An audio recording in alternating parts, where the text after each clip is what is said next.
Norwich may be champions-elect, but the job's not done yet. A fact confirmed by a stormy night on the Wirral, made rougher by some questionable officiating decisions. Ian Thomas-Moore marked his return from a knee injury with a pair of penalties. First, Darrell Russell was deemed guilty of a handball by an eagle-eyed referee's assistant. Thomas-Moore's effort too good for Canaries keeper Fraser Forster. The men in black were at the heart of Tranmere's second 6 minutes later. Gary Docherty's underhit back pass and Forster bringing down Thomas-Moore for another penalty and a red card from referee Eddie Ilderton. Declan Rudd came off the bench and his first task was to fish Thomas-Moore's second successful spot kick from the back of his net. And if Norwich felt aggrieved, they were positively furious just past the half hour. They were convinced that Craig Curran controlled the ball with his arm before lashing in Tranmere's third. This time the officials didn't see anything. There was even a hint of controversy about Norwich's consolation shortly before the hour. Chris Martin's cross might have gone out of play before Grant Holt claimed his 29th of the season, but the goal was allowed to stand. It wasn't enough to placate furious Norwich boss Paul Lambert. He came onto the pitch to help hurry along a free kick. Mr. Ilderton didn't like that one little bit, dispatching Lambert to the stands. Better not mention the promotion word around him for a day or two.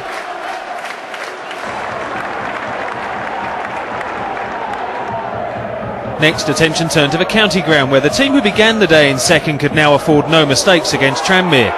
Ben Gordon's own goal after just 10 minutes was just the start Swindon required. A terrible start for Rovers, still fearing the drop despite upsetting Norwich on Friday. And by half-time things were a lot worse. Nobody seemed unduly concerned when the linesman called over ref Oliver Langford, but the upshot was a straight red card for a rather surprised Terry Gornell. And on top of that, a penalty, which Billy Painter turned into his 25th goal of the campaign. That made the second half no contest. Swindon cruised to their third successive victory. Definitely home and dry once Charlie Austin netted his 5th goal in 6 appearances. Impressive all season, Swindon are peaking at just the right time.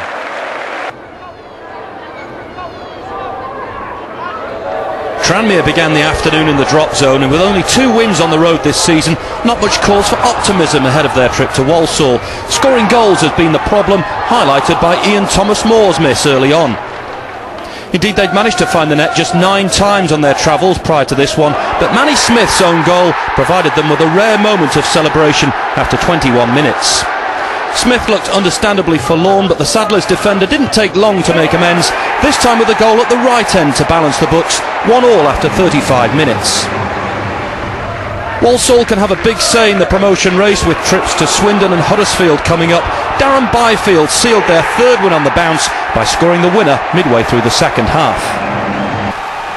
Wycombe are still second bottom despite their 3-0 win at fellow strugglers Tranmere. Alex Rebel got the first. In the second half, Rebel's persistence was rewarded. He charged down the goalkeeper Luke Daniels, attempted clearance, then lobbed the keeper and the defence to make it 2-0. Marlon Brooms was booked for that handball on the line. And Matt Bloomfield headed their 3rd with 3 minutes left.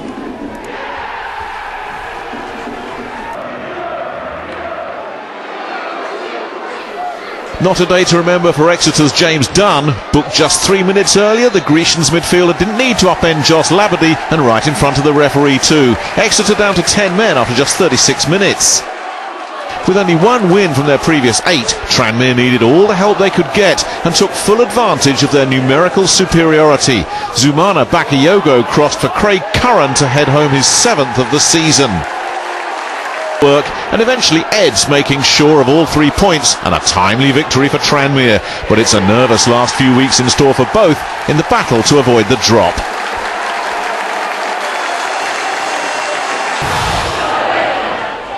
Tranmere remain in the relegation zone after losing 2-1 to Brentford at Griffin Park. After a goalless first half, Brentford took the lead through captain Kevin O'Connor. Josh Labardi equalised for Tranmere in the 62nd minute.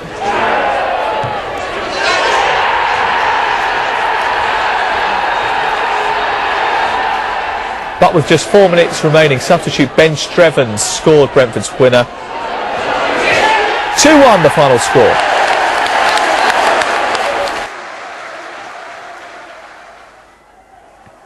Both sides needed the points for different reasons, but struggling Tranmere fell behind after only 4 minutes. Colchester's Anthony Wordsworth returning from a 2-match suspension in some style.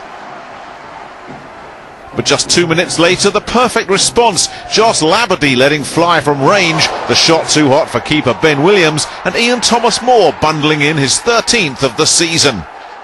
The draw keeps Rovers in the drop zone and kills off Colchester's season. And a second yellow for Colchester's David Prutton for kicking the ball away on the final whistle confirmed an afternoon of futility all round. Victory essential for both, but it was the home side who boosted their survival chances at Millwall's promotion expense. In first half stoppage time, Ian Thomas-Moore's mazy run was ended illegally by the Lions' Paul Robinson. Thomas-Moore dusted himself off to improve Tranmere's prospects of avoiding the drop, while severely denting Millwall's hopes of automatic promotion. Then a moment for Leeds fans to savour. On 66 minutes, Andy Robinson, on loan from Elland Road, doing his parent club a huge favour with the killer second goal. But it could still end in tears for both sides. Millwall could miss out on second spot, while Tranmere still find themselves in a relegation place. I often thought that although it's great to go up, it can be just as satisfying to stay up. And that's what Tranmere were trying to do on Saturday. They needed to beat Stockport and keep their fingers crossed that that would be enough. Stuart Pollitt was at Edgeley Park.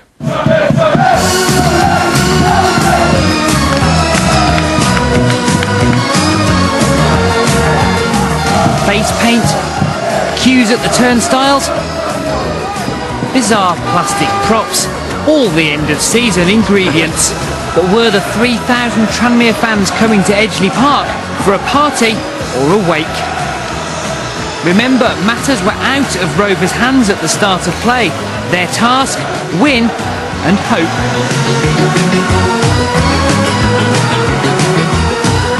Savage back to goal. Goodison with the goal! Ian Goodison! His third goal of the season! Well, what a goal! Here comes Tranmere looking for a second with Savage. Bakayoko drills it in. Thomas-Moore's got a second! Ian Thomas-Moore, the captain who scored so many important goals for Tranmere this season, has got another one now. Now Ian Goodison, is he looking for a second? Ian Goodison steps it up. Savage with the opportunity, straight to the goalkeeper, bounces away from him, still in there. Labadie turns it in, and the referee says that will count as well. Tranmere are certain of all 3 points here, and hopefully they're certain of their League One status. Elsewhere, things did go their way at Wycombe and Brentford as Rovers leapfrogged Gillingham and Hartlepool.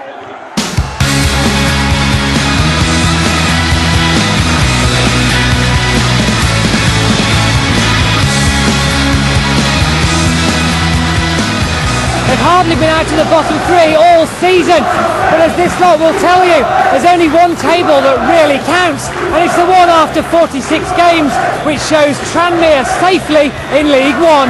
Fantastic, they've battled all season for the result they've got today. Give us your reaction. Fantastic. Brilliant, wasn't it? It was a bit doubtful at 3 o'clock, but what a performance, what a result. Get in! Absolutely brilliant! Superb, you know, from start to finish. They never stopped. We always knew what the scores were.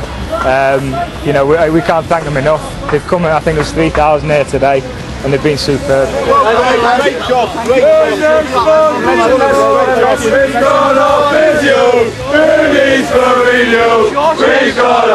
job.